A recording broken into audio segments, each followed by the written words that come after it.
Hey, it is Zennial Gamer, and today we're going to be talking about Steel Fortress. So specifically, we're going to be talking about the team that you see running behind me, which is about 98 to 99% stable. We'll also talk about a couple of alternatives that you can use just in case you're not able to build this team. Obviously, we'll go through minimum rune requirements. I will tell you that the runes on this team are probably about somewhere between mid-game and late mid-game. But before we do that, let's first just talk about why this team works and what makes it stable. So most people by now probably know that at the current moment, the only really reliable way to run through Steel Fortress is by using beneficial effects blockers. And you'll notice that I've only actually got one beneficial effects blocker in this team, which is Zinc. Now, there are several others in the game. Obviously, Gina is one that a lot of people like. That's the Dark Witch, mostly because she has perfect AI. Now, the problem with Gina is that it's only a one-turn block. Some of the vampires, Ergar, the Dark Vampire Lord, Argon, both of those will give you beneficial blocks. And then, of course, Pungbek, the Wind Pioneer, will give you a beneficial block along with a strip, which is pretty key. And Pungbek can actually clear the waves. So one of the earliest speed teams for this dungeon was actually using Pungbek. I ran that one for a little while, and it definitely was faster than what you see right here, but it just wasn't stable enough for me. Now, part of that might have been that my Pungbek wasn't completely skilled up. I was told that his AI does improve if he's skilled up, but even the people who run him said that they were running about 90%. Now, in the first week or two, that was fine, but over time, it does start to get a little bit irritating when you're failing 10% of your runs. So, why does this team work with only one beneficial effect blocker? Well, there's a couple of reasons for that. First of all, it's because we've got some sustain in here in the form of Fran. Fran is actually giving us sustain and immunity, which is really important because the boss is going to randomly send out a thunderbolt and stun some of your team if you don't have immunity. Those stuns are basically what cause the fails more than anything else, more than even missing a beneficial effect block. It's when the wrong monster gets stunned and then your team wipes because the boss gets an attack buff. So we're using Fran for the sustain, and then we're using Pang in order to actually remove the boss's attack buff. So what happens here is that let's say that the Zinc derps or that the Zinc has gone with his beneficial effects block skill on the third wave, and the boss winds up getting a shield defense buff, and then worse, he gets his attack buff. The Pang is going to be in there to strip out the attack buff. That's also why we're using the double Rauks, because this gives us double team ups. Now, I ran this team with Crow for a while instead of the double Rauk. And that team is noticeably faster because Crow can one-shot the boss with all of the debuffs that you're running. However, his team up is not as good, so it does have a slightly higher wipe rate. That would be one of your options right there. Changing out one of the Rauks for a Crow is probably going to cut a good 10 to 15 seconds average time off the run, but it is going to add at least 5% to the fail rate based on the testing I did, which was probably no more than about 100 runs. So in that 100 runs, basically I failed an extra 5 times, but I ran 10 to 15 seconds faster per run. There's other alternatives for the Crow as well. You could run with Brandia. Brandia can also one-shot the boss. She'll help you get through the waves a little bit faster, so she might even be a touch faster than Crow.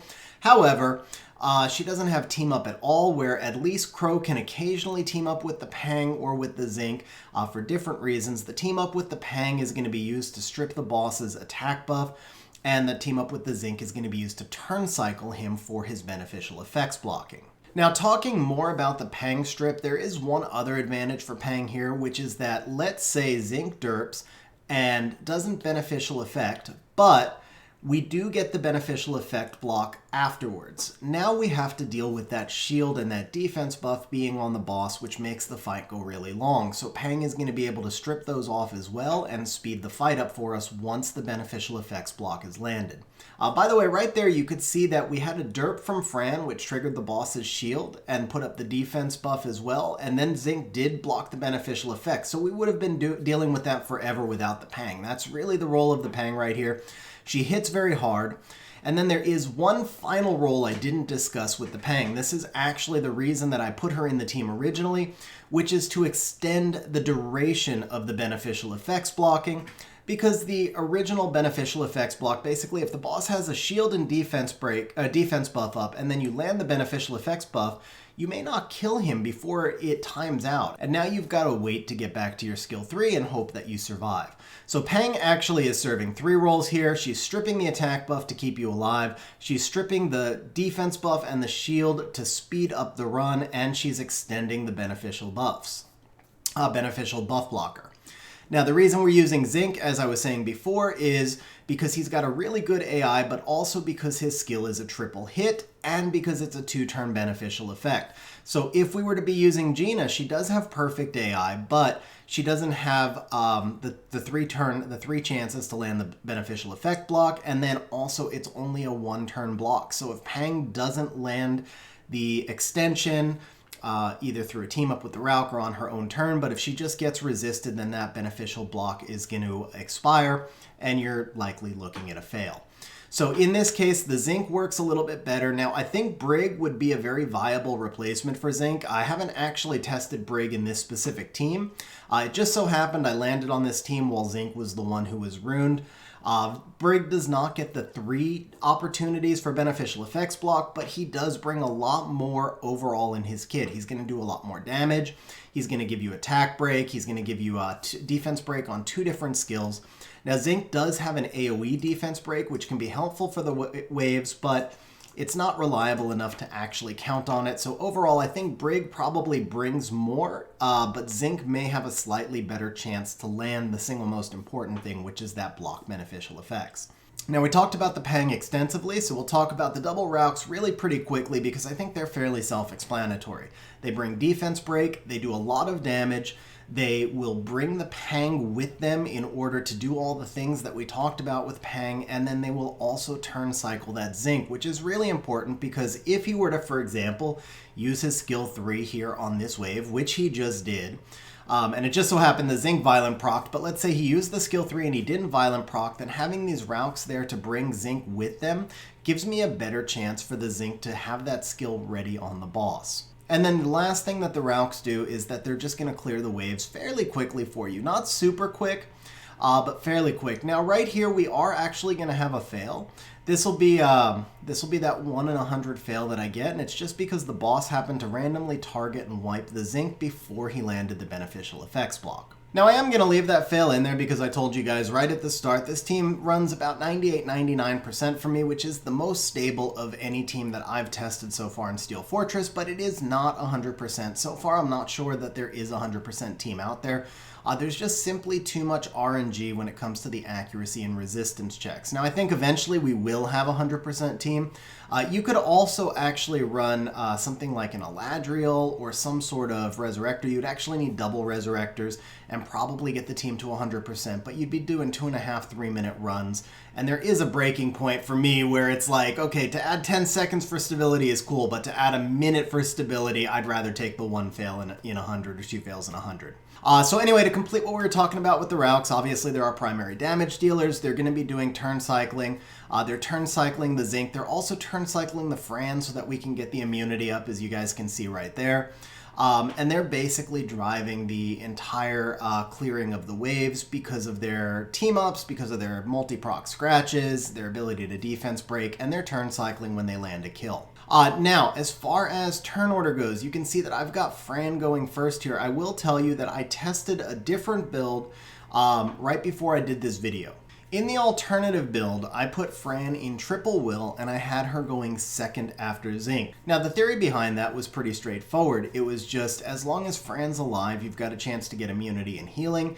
But when Fran is the one who basically if Fran derps and Fran gets stunned, that's usually when you'll see that fail. And it's pretty rare because you would need Fran to derp and the stun to land on Fran and the boss not to be beneficial blocked. You know, everything has to line up against you, but if you're farming a lot, it's gonna happen. And the reason that I wanted her to go after the Zinc was because when Fran derps on the boss stage and she just manually attacks the boss, then the boss gets his shield and defense buff. So if the Zinc goes first, the theory was that he'll land the beneficial block without that shield coming up more often, and then the Fran being in triple will would give me that little bit of safety where we've got 3 turns for Fran to put up her immunity.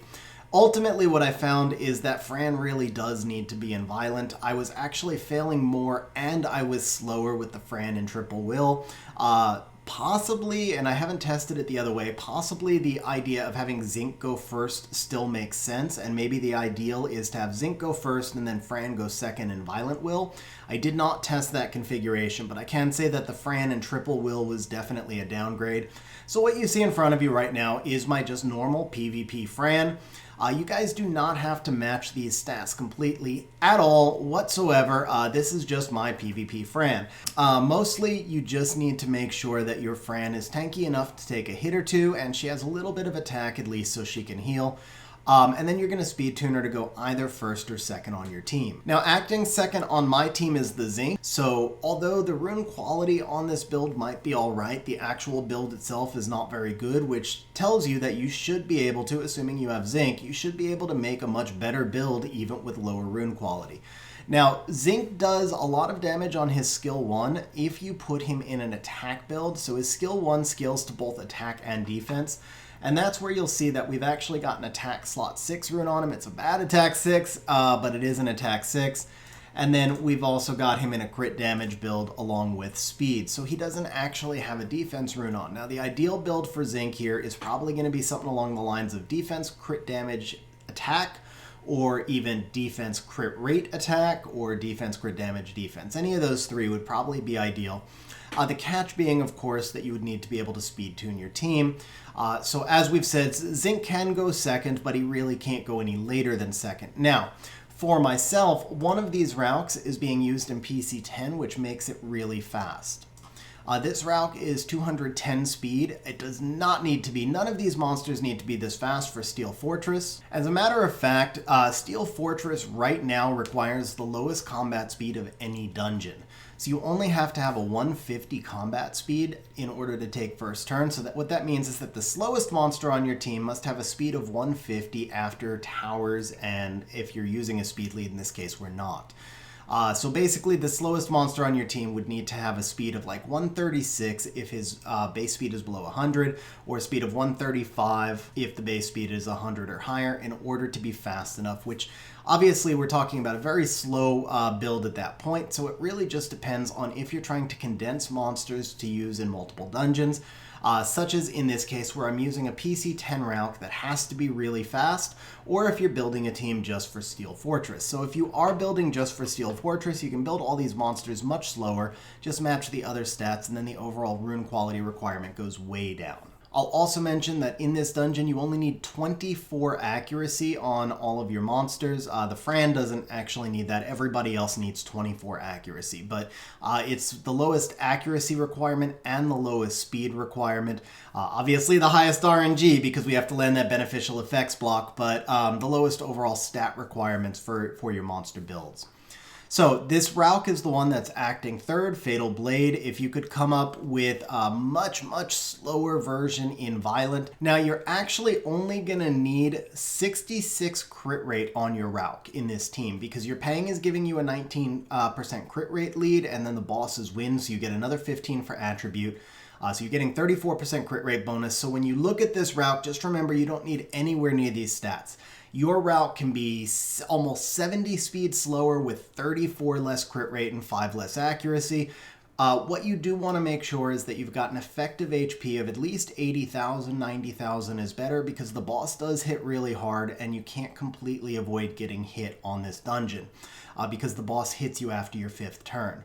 So rather than focusing on the crit rate and the speed on this Rauk, what I want you guys to focus on is if you can do it in Violent, great. If you can't, then Swift, Fatal, Rage, any of those are fine. Even a triple 2 set is fine. Get him to 66 crit rate, get him to 80 or 90,000 effective HP, get him to 24 accuracy, and then just do the rest, making him hit as hard as you can. Now, acting after that Rauk is going to be my Pang. I do believe she'd be better going third. I haven't tested it, but I believe she'd be better going third. So, Violent is going to be the ideal build for Pang. You also usually do not want to put Nemesis on your dungeon monsters because it can break speed tuning. Now, with Pang, you're looking for 81 crit rate because of the crit rate lead, but no attribute advantage. 24 accuracy, and then the same speed minimums that we discussed. And then acting last is my second Rauk, and you'll notice that the Rauks are both skilled up. I just deviled this Rauk. I just finished deviling this Rauk with today's TOA. Absolutely do feel like it's worth devilmoning your Rauks. They're some of the best and most versatile monsters in the game, period. Easily the best 2A monsters. If you wind up putting really big fast runes on one of them to use them in PC10, then he can actually also be used in PvP. And in the case of the Rauks, the actual skill ups are really valuable. You add more than 20% damage to both of those skills, which are really hard hitting skills. And most importantly, you add an extra 10% chance for defense break, which is what's going to speed up your waves and add stability to the end boss. So I do recommend skilling up your Rauks, whether it's if you're an earlier mid-game player or if you're not able to rune farm effectively in the dimensional hole, then it's a great opportunity to just 2A more Rauks and feed them for skill ups. If you are rune farming in the dimensional hole and you can spare the Devilmon, then just use the Devilmon on the Rauks. It is only 5 Devilmon, so you can skill 2 Rauks for less than the cost of 1 Nat 5, and they're just amazing monsters. Now, in terms of alternatives for this team, you could change the Pang for a second beneficial effects blocker, preferably one that's going to strip. So Pungbek is going to be a great fit right there because Pungbek's skill 2 will both strip and beneficial effects block. In that case, the speed tuning would be for you to go with your Fran or Zinc first, and then your Fran or Zinc second, and then Pungbek acting third. Now, the drawback to the team using Pungbek in this configuration is that Pungbek can actually clear the waves if there's a defense break in front of him, but the Zinc is not going to reliably defense break. So if he doesn't, then the Pungbek will just wind up softening the waves, but it does make it easier for the Rauks to clear them. That team should run, if you replace the Pang for Pungbek, that team should run faster than this team does by a fairly good margin, probably a good 10 seconds a run, maybe a little bit more. But you'll see a slightly higher fail rate because you don't have a reliable skill 1 strip. So when the boss lands an attack buff and kills one of your key monsters like a Fran with the attack buff, you'll probably wind up with a fail. But if you're just looking for faster runs, then the Pungbek is going to be the way to go. You can also use Brig or Megan in place of the Pang, or you could use Ergar. Ergar is going to give you that vampire. He's going to give you more debuffs. Honestly, among those, I think Brig, which is the light pirate captain, is going to be your best bet because he's got the best AI. After that, I would go with Ergar or Argon. Not a big fan of Gina. The 1-turn beneficial effects block, I don't feel like it's enough, and she really adds nothing else other than that. She's got perfect AI, but she just doesn't add anything to the overall team. Now, for the Rauks, I mentioned earlier that you could replace one of the Rauks with a Crow, and if you were to replace the Rauk with the Crow, again, you'll see faster runs, but you'll see slightly less stability. You could also replace one of the Rauks with a monster like Yen or Orochi so that you could add some damage over time to the boss, but honestly, that's just going to make the team much less stable.